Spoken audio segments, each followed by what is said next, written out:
সুপ্রিয় দর্শক বন্ধুরা, আগামী বুধবার পবিত্র রাধা অষ্টমীর দিন ভগবান শ্রীকৃষ্ণ বলেছেন এই খাবারগুলি গ্রহণ করলে আপনি অখণ্ড সৌভাগ্যের অধিকারী হতে পারবেন। হ্যাঁ বন্ধুরা, আপনারা একেবারে ঠিকই শুনেছেন।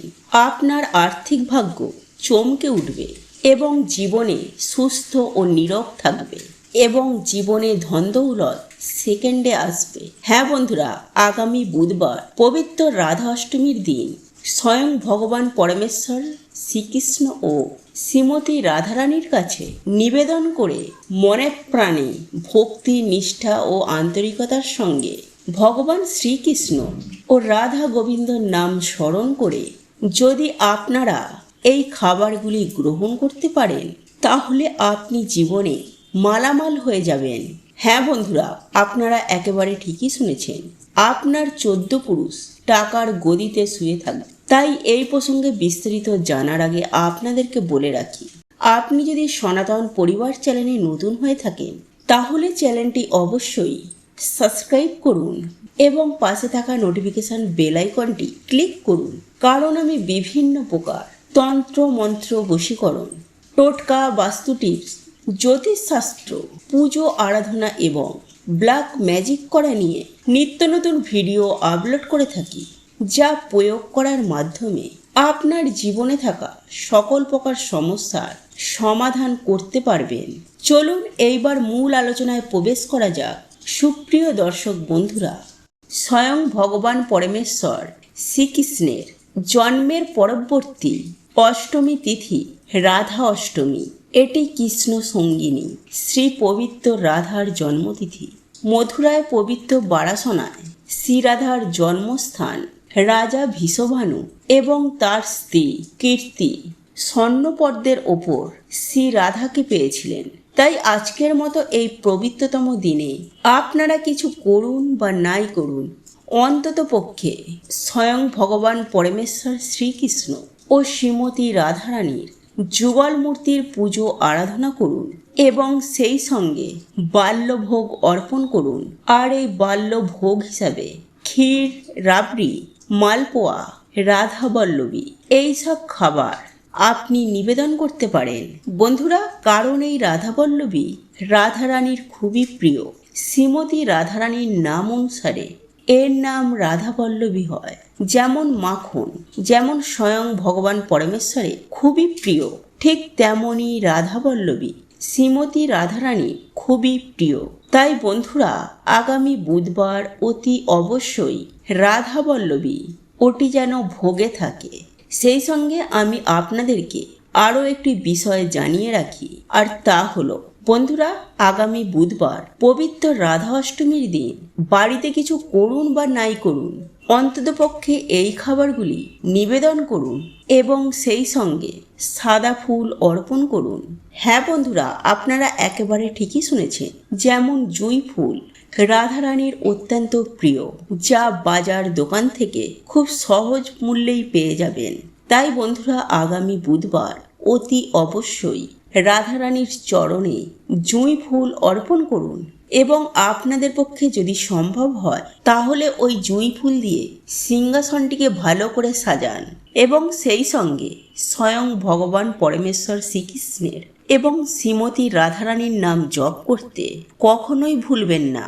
কারণ বলা হয়, কলিযুগ কেবল নাম অধরা, সুমির সুমিরগণ উদ্রই পাড়া। বন্ধুরা, এই কলিযুগে কেবলমাত্র ঈশ্বর নামেতেই সকল প্রকার পাপ থেকে মুক্ত হওয়া যায়। তাই আগামী বুধবার পবিত্র রাধা অষ্টমীর মতো পবিত্র দিনে ঈশ্বরের নাম জপ করতে কখনোই ভুলবেন না। এবং সেই সঙ্গে আমি আপনাদেরকে আরও একটি বিষয় জানিয়ে রাখি বন্ধুরা, আগামী বুধবার পবিত্র রাধা অষ্টমীর দিনে বাড়িতে কোনোভাবে আমিষ খাবার খাবেন না এবং মদ্যপান করবেন না। মনে রাখবেন যে ভক্তের টানে ভগবান আজকের মতো এই পবিত্র দিনে আমাদের বাড়িতে আসেন। তাই বন্ধুরা, এমন কোনো অনৈতিক কাজ আপনি বাড়ির মধ্যে করবেন না, বরং আপনারা যে ভোগ নিবেদন করবেন সেই প্রসাদী ভোগ আপনারা সপরিবারে গ্রহণ করুন। এর ফলে আপনারা সারাটা জীবন সুস্থ ও নীরোগ থাকবে এবং সারা বছর টাকার বৃষ্টি ঝরবে। বন্ধুরা, আগামী বুধবার পবিত্র রাধা অষ্টমীর দিন এই খাবারগুলি গ্রহণ করলে আপনি অখণ্ড সৌভাগ্যে অধিকারী হয়ে উঠতে পারবেন। হ্যাঁ বন্ধুরা, আপনারা একেবারে ঠিকই শুনেছেন। আপনার আর্থিক ভাগ্য চমকে উঠবে এবং জীবনে সুস্থ ও নীরোগ থাকবেন। এমনকি জীবনে ধন দৌলত সেকেন্ডে আসবে।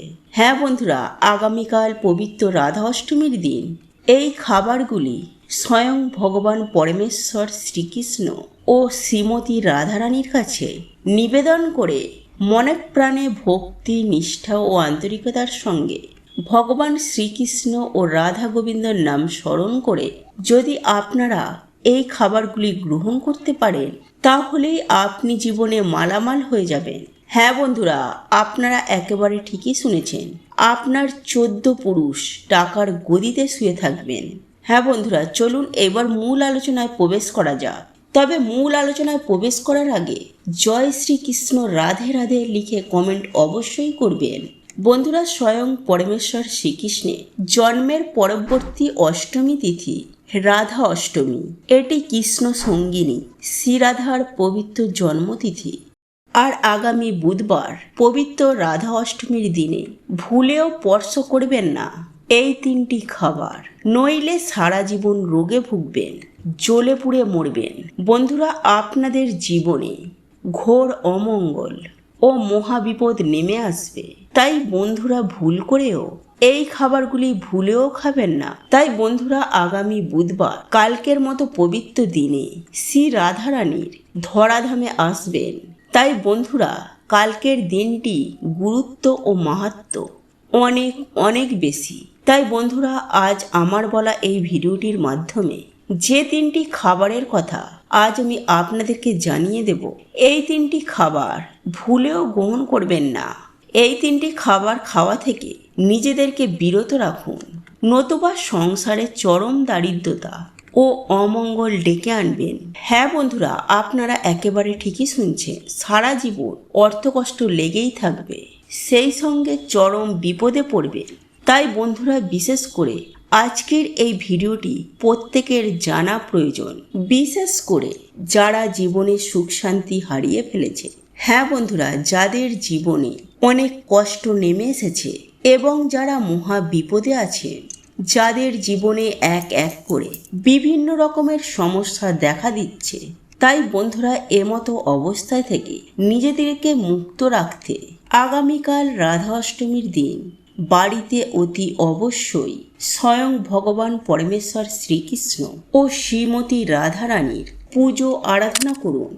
বন্ধুরা, শাস্ত্রমতে বলা হয়, কালকের মতো এই পবিত্র রাধা অষ্টমীর মতো দিনে স্বয়ং ভগবান পরমেশ্বর শ্রীকৃষ্ণের এবং শ্রীমতী রাধারানীর পুজো আরাধনা করলে স্বয়ং ভগবান পরমেশ্বর শ্রীকৃষ্ণ আপনার বাড়িতে আসবেন। হ্যাঁ বন্ধুরা, আপনারা একেবারে ঠিকই শুনেছেন। তাই বন্ধুরা, কালকের মতো পবিত্র দিনে আপনারা ভুল করেও এই খাবারগুলি ছোবেন না বা মুখে তুলবেন না। তাই বন্ধুরা, এই উপায় বা ক্রিয়াগুলি জানার আগে আপনি যদি সনাতন পরিবার চ্যানেলে নতুন হয়ে থাকে, তাহলে চ্যানেলটি সাবস্ক্রাইব করুন এবং পাশে থাকা নোটিফিকেশন বেল আইকনটি ক্লিক অবশ্যই করুন এইরূপ নিত্য নতুন ভিডিও সবার আগে দেখার জন্য। বন্ধুরা, এইবার মূল আলোচনায় প্রবেশ করা যাক। তবে মূল আলোচনায় প্রবেশ করার আগে আপনারা যদি স্বয়ং পরমেশ্বর ভগবান শ্রীকৃষ্ণ ও শ্রীমতী রাধারানীর আশীর্বাদ ও কৃপায় নিজেদের জীবনে সুখ শান্তি সমৃদ্ধি পেতে চান, তাহলে জয় শ্রীকৃষ্ণ, রাধে রাধে লিখে কমেন্ট অবশ্যই করবেন। বন্ধুরা, আমি সবার প্রথমে আপনাদের উদ্দেশ্যে একটি কথা জানিয়ে রাখি। বন্ধুরা, আপনারা আগামীকাল যতটা পারবেন সকাল সকাল ঘুম থেকে ওঠার চেষ্টা করবেন এবং ঘুম থেকে ওঠার পরে সবার প্রথমে স্বয়ং ভগবান পরমেশ্বর শ্রীকৃষ্ণের এবং শ্রীমতী রাধারানীর দর্শন করবেন। তারপর আপনি আপনার বাকি সকল কাজ করবেন। বন্ধুরা, আগামীকাল এই পবিত্র রাধা অষ্টমীর সারাটা দিন পবিত্র থাকার চেষ্টা করবেন। তাই এই দিনে ভুলেও মাছ, মাংস, ডিম অর্থাৎ আমিষ আহার গ্রহণ করবেন না। আর সবজির মধ্যে পেঁয়াজ ও রসুন ভুলেও এই দিন মুখে তুলবেন না, কারণ শাস্ত্রমতে এই খাবারগুলি পবিত্র রাধা অষ্টমীর দিন স্বাস্থ্যে স্পষ্টত নিষেধ করা হয়েছে। তাই বন্ধুরা, আগামীকাল পবিত্র রাধা অষ্টমীর দিন ভুলেও মদ্যপান করবেন না। হ্যাঁ বন্ধুরা, আপনারা একেবারে ঠিকই শুনেছেন। বন্ধুরা, একটি কথা সদা সর্বদাই মনে রাখবেন যে ভক্তের টানে ভগবান, স্বয়ং কালকের দিনে ভগবান বাড়িতে আসেন। তাই বন্ধুরা, এমন কোনো অনৈতিক কাজ আপনি আপনার বাড়ির মধ্যে করবেন না যার ফলে আপনার বাড়ি থেকে স্বয়ং ভগবান পরমেশ্বর শ্রীকৃষ্ণ ও শ্রীমতী রাধারানী মুখ ফিরিয়ে নেন। বন্ধুরা, আগামীকাল পবিত্রতম দিনে রাধাকৃষ্ণের পুজো করা প্রসাদী বাড়ির সকল সদস্যজন মিলে ভক্তি, নিষ্ঠা ও আন্তরিকতার সঙ্গে রাধাকৃষ্ণের নাম স্মরণ করে সপরিবারে গ্রহণ করবেন এবং কালকের মতো পবিত্রতম দিনে সকলের সাথে ভালো ব্যবহার করার চেষ্টা করবেন, কারণ শ্রীমতী রাধারানী হচ্ছে প্রেম ও করুণার দেবী। যে বাড়িতে প্রেম, দয়ামায়া, করুণা থাকে না, সেই বাড়িতে শ্রীমতী রাধারানী কখনোই প্রবেশ করে না। তাই আপনারা যদি চান আপনার বাড়িতে স্বয়ং ভগবান পরমেশ্বর শ্রীকৃষ্ণ এবং শ্রীমতী রাধারানী আপনার বাড়িতে প্রবেশ করুক, তাহলে অতি অবশ্যই এই বিষয়গুলি মাথায় রাখার চেষ্টা করবেন। এবং আপনারা যদি স্বয়ং ভগবান পরমেশ্বর শ্রীকৃষ্ণ ও রাধা গোবিন্দের আশীর্বাদ ও কৃপায় ধন্য হতে চান, তাহলে বন্ধুরা আগামীকাল ভুল করেও ঝিঙে খাবেন না। হ্যাঁ বন্ধুরা, এই রাধা অষ্টমীর দিন এই ঝিঙে আপনি যদি গ্রহণ করেন, তাহলে সারাটা জীবন আপনাকে রোগে জ্বলতে হবে। শুধু তাই নয় বন্ধুরা, আপনাদের জীবনে চরম ভয়ঙ্কর দারিদ্রতা নেমে আসবে। চতুর্দিক থেকে যাবতীয় সমস্যা এবং মহাবিপদ আপনাদেরকে ঘিরে ধরবে। তাই ভুল করেও এই ঝিঙে বা ঝিঙা আগামীকাল খাবেন না বা ভুলেও মুখে তুলবেন না। বন্ধুরা, আপনি যদি এই বিষয়গুলি মেনে চলতে পারেন, তাহলে আপনারা দেখবেন স্বয়ং ভগবান পরমেশ্বর শ্রীকৃষ্ণ ও শ্রীমতী রাধারানীর অশেষ কৃপায় আপনার জীবনে সুখ, শান্তি, সমৃদ্ধি ঘটবে। কারণ স্বয়ং ভগবান পরমেশ্বর শ্রীকৃষ্ণ নিজে মুখে উল্লেখ করেছেন, আমার নাম হাজারবার জপ করলে লোক যে ফল পায় সেই ফল পাওয়া যায় মাত্র একবার রাধাকৃষ্ণের যুগল নাম জপ করলে। তাই বন্ধুরা, সেই দিক থেকে রাধা অষ্টমীর ব্রত পালন যথেষ্ট গুরুত্বপূর্ণ। বন্ধুরা, রাধা অষ্টমীর ব্রত পালনে রাধাকৃষ্ণের পূজার সময় যে সমস্ত উপকরণগুলির প্রয়োজন তা হলো লাল এবং সাদা ফুল, পঞ্চামৃত অর্থাৎ দুধ, দই, মধু, ঘি এবং চিনি বা গুড়। সেই সঙ্গে নেবেন 3 প্রকার অথবা 5 প্রকার মিষ্ট জাতীয় ফল, সেই সঙ্গে তুলসী পাতা। কেননা আপনারা প্রত্যেকেই জানি যে তুলসী পাতা ছাড়া স্বয়ং ভগবান পরমেশ্বর শ্রীকৃষ্ণের পুজো আরাধনা বলুন বা ভোগ নিবেদন কিছুই সম্পূর্ণ হয় না। এবং সেই সঙ্গে নৈবেদ্যের মধ্যে মিষ্টি জাতীয় দ্রব্য থাকা প্রয়োজন। বন্ধুরা, যে কোনো ব্রত পালনের ক্ষেত্রে সেই দিন উপোস থাকা প্রয়োজন। তাই বন্ধুরা, আগামীকাল এই পবিত্র রাধা অষ্টমীর ব্রতটি পালন করতে চাইলে এই দিন উপোস থাকবেন। যদি আপনি সম্পূর্ণ উপবাস না রাখতে পারেন, তাহলে সেক্ষেত্রে সাবু, ফল, দুধ বা নুন চিনির জল কিংবা ডাব আপনারা এই সমস্তগুলি খেতে পারেন।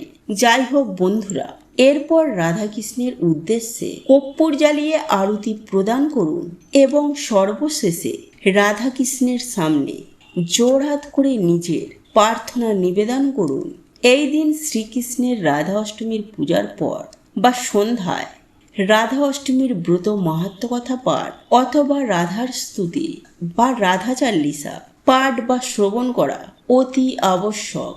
বন্ধুরা, আজকের এই ভিডিওটি যদি আপনাদের পছন্দ হয়ে থাকে, তাহলে ভিডিওটি লাইক করুন, কমেন্ট করুন এবং বন্ধুদের সাথে শেয়ার অবশ্যই করুন।